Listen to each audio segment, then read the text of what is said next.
Hello friends, एजुवे tutorial में आप सभी लोगों का स्वागत है। आज हम लोग बाल विकास का प्रैक्टिस सेट नंबर 9 करेंगे। अगर आपने चैनल सब्सक्राइब नहीं किया है तो प्लीज़ सब्सक्राइब कर लें और बेल आइकन को प्रेस कर लें। चलिए शुरू करते हैं। पहला प्रश्न, डॉक्टर एस जलोटा ने कितने वर्ष के बच्चों के लिए हिंदी में साधारण मानसिक योग्यता परीक्षण प्रतिपादित किया? इसके ऑप्शन हैं 12 से 16 वर्ष तक के, 6 से 12 वर्ष तक के, 10 से 15 वर्ष तक के या 13 से 18 वर्ष तक के। अगर आपको इस प्रश्न का उत्तर मालूम है तो आप प्लीज़ कमेंट सेक्शन में इसका आंसर दे सकते हैं। इस प्रश्न का सही उत्तर ऑप्शन ए 12 से 16 वर्ष तक के। दूसरा प्रश्न, स्मृति की कितनी अवस्थाएं एवं तत्व हैं? इसके ऑप्शन है 2, 4, 3 या 5। इस प्रश्न का सही उत्तर ऑप्शन सी 3। स्मृति की 3 अवस्थाएं हैं: संकेतन, संचयन और पुनः प्राप्ति। तीसरा प्रश्न, शिक्षा का अधिकार राइट टू एजुकेशन 2009 देश में कब लागू हुआ है? इसके ऑप्शन है 1 अप्रैल 2010, 10 अप्रैल 2010, 5 अप्रैल 2010 या 8 अप्रैल 2010। इस प्रश्न का सही उत्तर ऑप्शन ए 1 अप्रैल 2010। चौथा प्रश्न,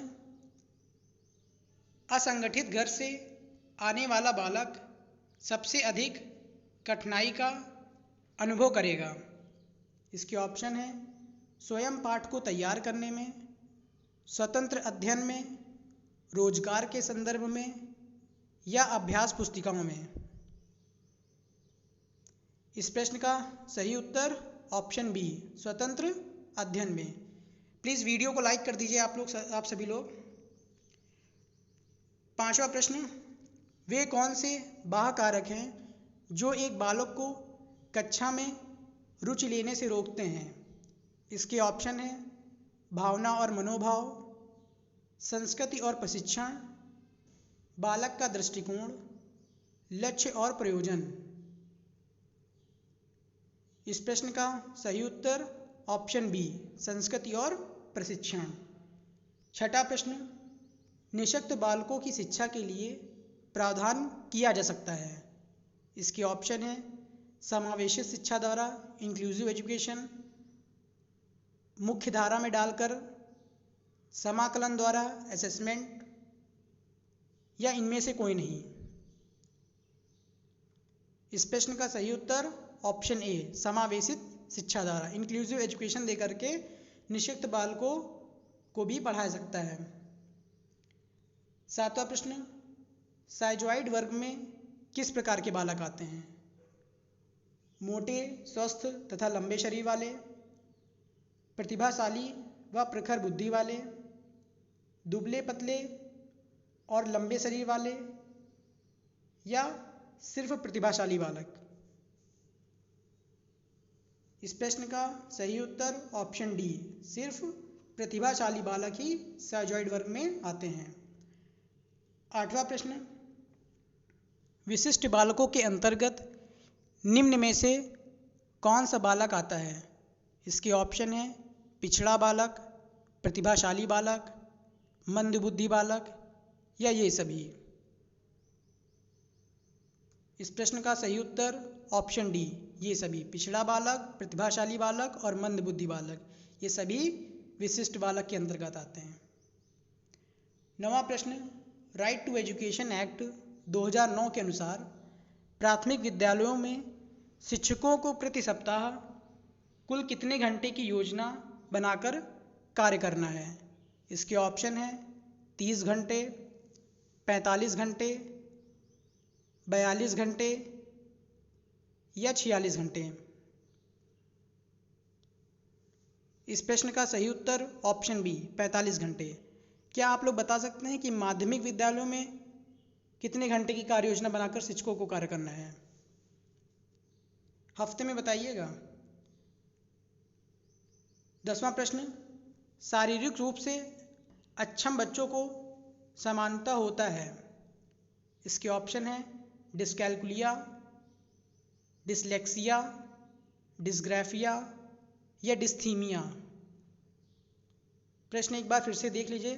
शारीरिक रूप से अक्षम बच्चों को समानता होता है, तो इस प्रश्न का सही ऑप्शन डिस्ग्राफिया, ऑप्शन सी।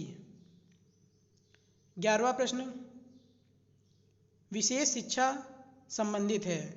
इसके ऑप्शन है मेधावी विद्यार्थियों के लिए, कम योग्य विद्यार्थियों के लिए शैक्षिक कार्यक्रम से, अध्यापकों के लिए प्रशिक्षण कार्यक्रम से या पिछड़ी बुद्धि के विद्यार्थियों के लिए प्रशिक्षण कार्यक्रम से। इस प्रश्न का सही उत्तर ऑप्शन बी, विशेष शिक्षा कम योग्य विद्यार्थियों के लिए शैक्षणिक कार्यक्रम से संबंधित है। 12वां प्रश्न, गतिक कौशलों में अधिगम निर्योग्यता कहलाती है। इसके ऑप्शन हैं डिस्फेजिया, डिस्प्रैक्सिया, डिस्कैल्कुलिया या डिसलेक्सिया। एक बार इस प्रश्न को सही से आप लोग ध्यान से पढ़ लीजिए। गतिक कौशलों में अधिगम निर्योग्यता कहलाती है डिस्फेजिया, डिस्प्रैक्सिया, डिस्कैल्कुलिया या डिसलेक्सिया। इस प्रश्न का सही उत्तर ऑप्शन बी, डिस्प्रैक्सिया।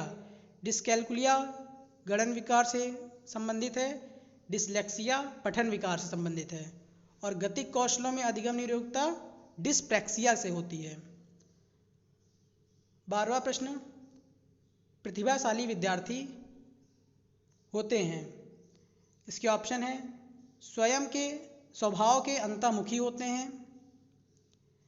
अपनी आवश्यकताओं को दृढ़तापूर्वक कह नहीं पाते, अपने निर्णय में आत्मनिर्भर होते हैं या शिक्षकों से स्वतंत्र होते हैं।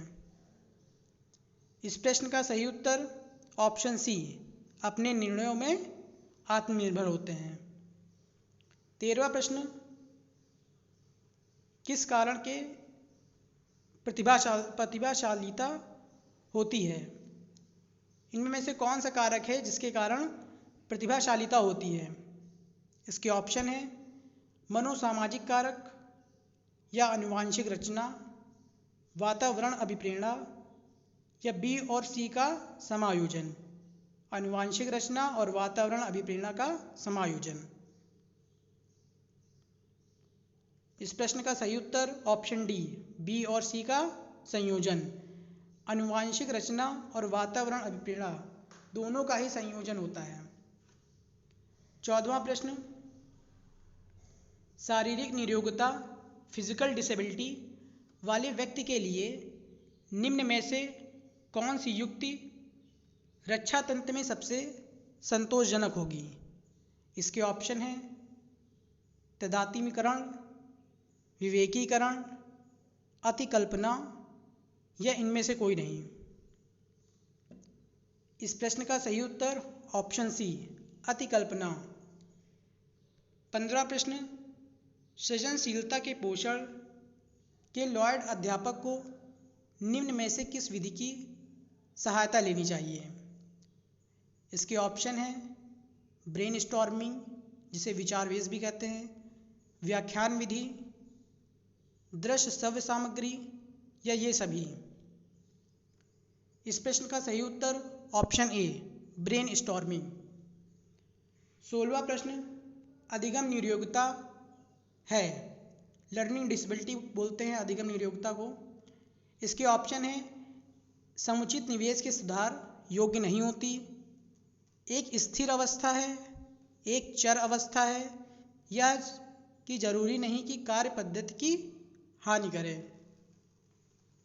इस प्रश्न का सही उत्तर ऑप्शन सी, अधिगम निर्योग्यता एक चर अवस्था है। 17वां प्रश्न, अधिगम की निर्योग्यता का लक्षण है। इसके ऑप्शन है भागने की प्रवृत्ति होना, अशांत ऊर्जावान और विध्वंसक होना, अवधान संबंधी विकार